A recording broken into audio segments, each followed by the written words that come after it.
Nearly 15 years after the global economic crisis, a recent development alarmed the international stakeholders of a similar antecedent to the 2007 to 2008 global financial crisis.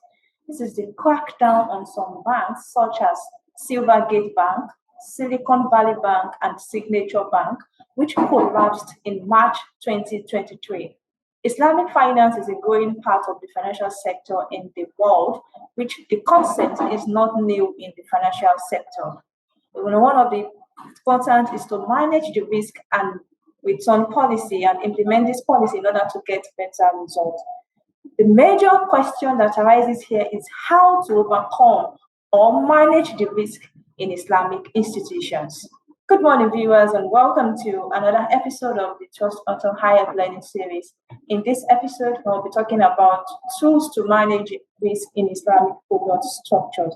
Joining me for this conversation this morning is Temitope Usman, Credit Risk Analyst of Trust Auto. Thank you, Temitope, for joining me this morning. Thank you, Bukola, for having me on the section today. It's a pleasure to be here. You're welcome, Temitope. Before we start the conversation, let's go on a short break.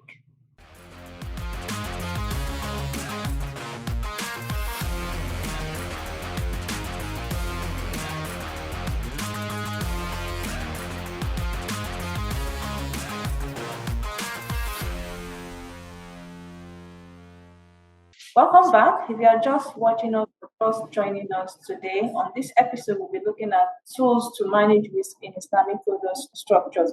So, Temitope, share with us the key features of Islamic financing instruments.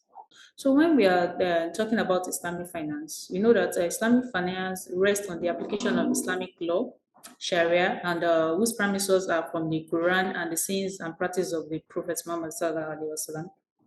Sharia are much in the context of Islamic finance, and there is an emphasis on justice and partnership when we talk about Islamic finance backing up with the Sharia. So when we are looking at the key attributes of Islamic finance instruments, one thing that we must know is that wealth must be generated from the legitimate trade and assets-based investments. The use of money for the purpose of making money is extremely forbidden. When we are talking about key attributes of Islamic financing, then we will talk about wealth. When we are generating wealth, it must be from a legitimate trade and assets-based investments. So when the use of money for the purpose of making money is extremely forbidden and in Islamic finance, and risks are actually being shared between both parties.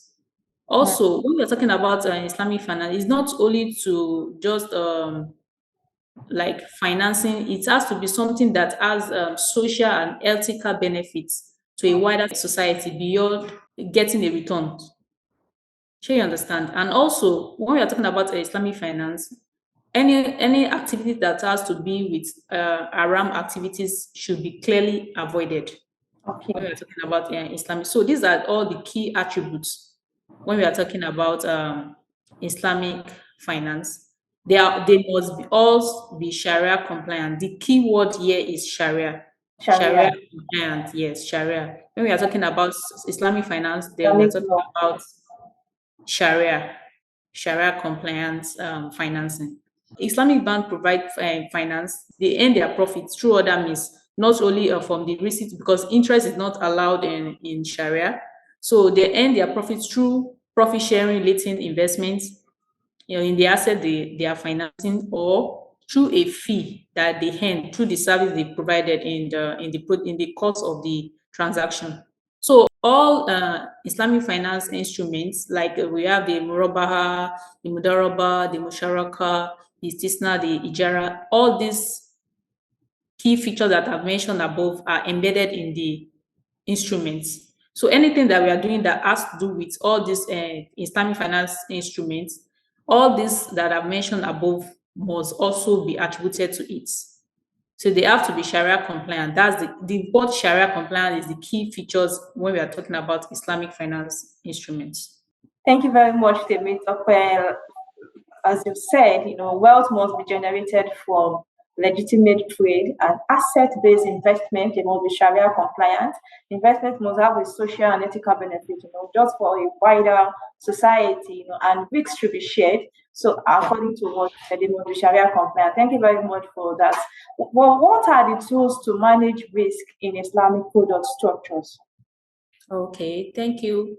When we're talking about risks in Islamic finance, they can be categorized into the financial risks and the non-financial risks. So when we're talking about the financial risks, then we are talking about the credit. So the other parts of the non-financial risks are the operational risks, the regulatory risks, and the legal risks. Yeah, the key risks that always attributed to Islamic product structure are the we have the credit risk, Okay. we have the credit risk, we have the liquidity risk, we have the market risk. Yes.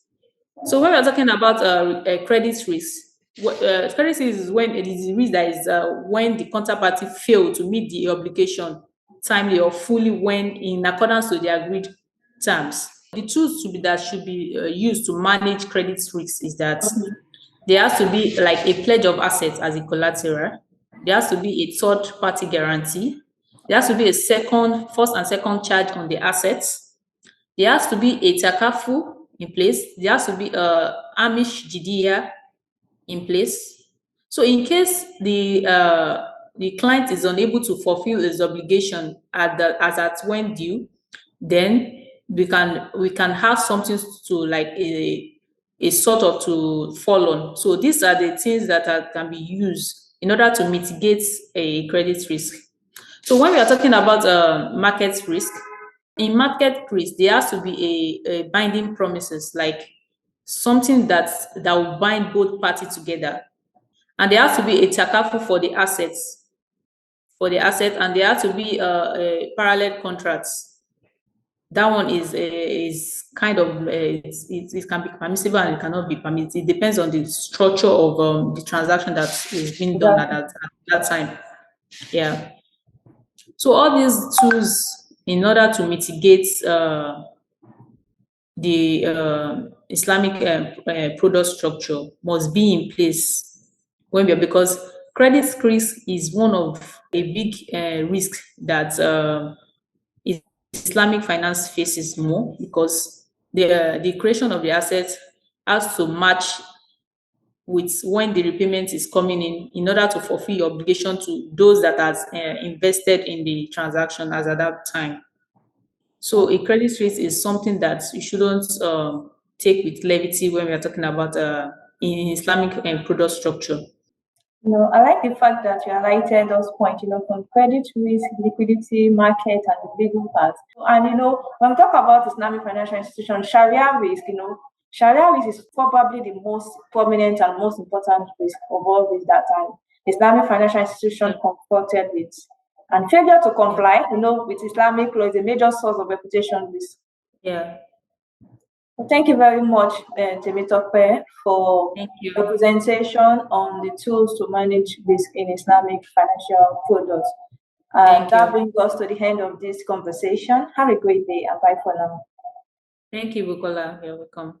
Bye. Bye.